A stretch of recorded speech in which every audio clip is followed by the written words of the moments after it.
All right, monster handlers, buckle up. Today, we're diving headfirst into one of the most mysterious, most complex, and let's be honest, downright weirdest locations in the entire monster world, the Ethereal Workshop. I mean, come on, that line from the official bio is just perfect, right? So this is how the other half lives, literally. It's basically screaming at us that everything we thought we knew about ethereal monsters is about to get completely flipped on its head. So what does it actually mean? Well, it means this. The entire workshop, it's not on an island, it's not floating in space, it's a secret lab, and it's located inside the brain of the sleeping colossal Zorro. Yeah, you heard that right. A whole laboratory operating inside the mind of a giant. Just let that sink in for a second. Okay, so a lab inside a brain. You've got to be asking, how in the monster world did that happen? And, why? Let's get into the backstory.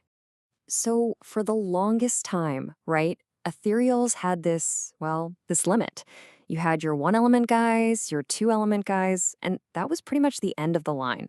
Powerful, for sure, but there was always this invisible wall. Well, the workshop didn't just knock on that wall, it blew it to smithereens. And here's the genius, the mad scientist, the place behind it all, Zaraway.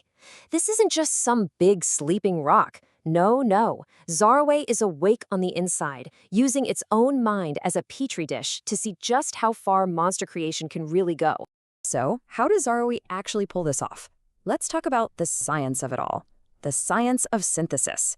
The process is called synthesis, and trust me, it's not like any breeding structure you've ever seen before.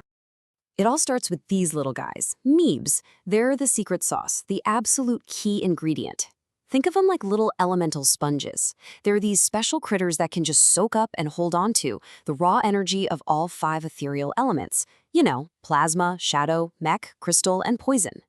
Okay, so the whole process is basically a 3-step recipe. Step 1, you grab some blank slate meebs or unattuned meebs. Step 2, you gotta charge them up. You send them off to absorb an element, turning them into these little elemental batteries. And step 3, you take your charged up meebs, throw them in the synthesizer, and if all goes well, you've got yourself a brand new monster. It's pure monster alchemy. But here's the catch. This kind of alchemy, it is volatile. Pushing the boundaries of creation like this comes with a huge risk. And that's where we get to the really juicy part, unleashing these unstable monsters. This is what it's all about.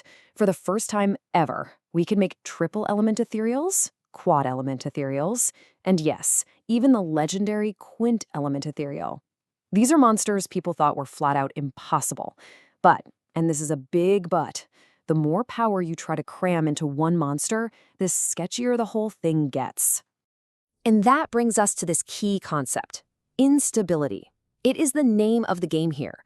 The more elemental meebs you throw into the mix, the more awesome the monster you could get, but at the same time, the chance of the whole experiment just imploding goes way, way up.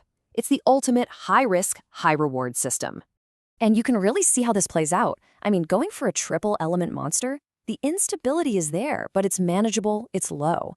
But then you try for a quad element, that risk level jumps up quite a bit. And the quint, man, that bar is through the roof. The instability gets so high that actually succeeding feels like a total miracle. So yeah, the stakes are crystal clear. You pull it off, and success. You've got this amazing, powerful new monster for your symphony. But if you fail, it's a total wipeout.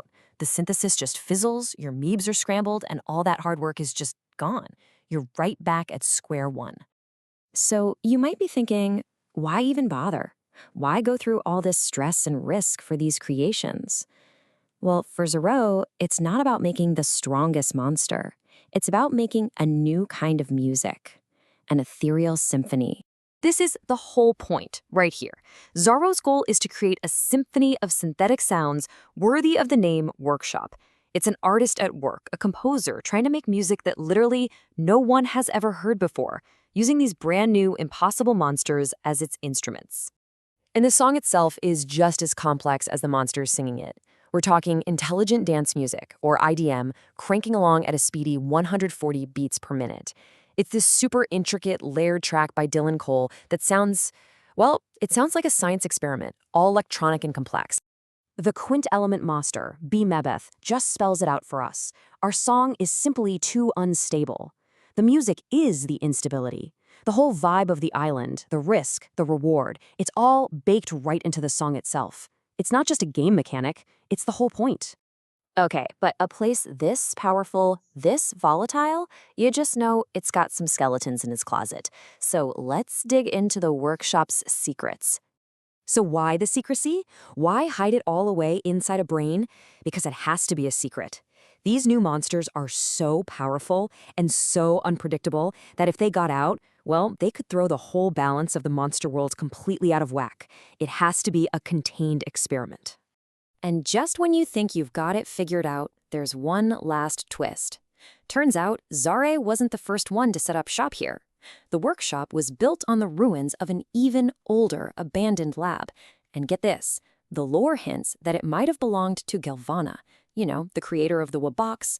So Zare is basically squatting in a legendary secret laboratory. As for the future, well, who knows? Which leaves us with one massive question, doesn't it? With so much unpredictable power and this absolutely wild, secret history, what on earth will this workshop create next? Deep inside the mind of a sleeping giant, I guess anything is possible.